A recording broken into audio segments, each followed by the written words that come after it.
Hello, my name is John Pontifex and I teach Domox's AP English Language and Composition course.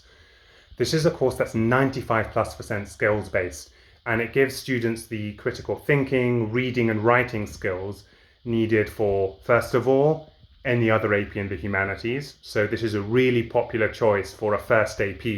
And then typically the next year, students go on to do literature, psychology, history, etc.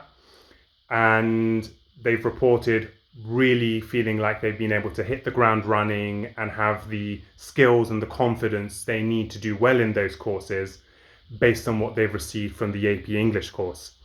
I've also had a student, for example, who went on to do maths and science, didn't do any more humanities courses, and said he was really glad he took this for the critical thinking skills and the perspectives he could apply to his subjects and other areas. Now, the other thing is what this does for students looking forward to university and beyond. Now, I treat this really as a bridge between high school and university level critical reading, thinking, writing skills. So students typically come into the course able to write a basic high school essay, and then we spend the first 10 weeks working on writing good thesis, introduction, conclusion, good body paragraphs with integrating analysis, evidence, commentary, etc.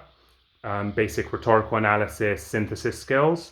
And then in the following 20 weeks, what we do is we write constantly writing essays and doing textual analysis for the multiple choice section of the exam, and constantly honing these skills of, for instance, recognizing bias in sources. So we don't treat sources at face value. How can we recognize bias and what can we do with it? What are the different types of evidence we can use and how do we use them differently, and when are different types of evidence appropriate? How we can take an essay question and recognize the assumptions and the terms in these which shouldn't be taken for granted and which can be interpreted in different ways. How can we deal with a counter argument?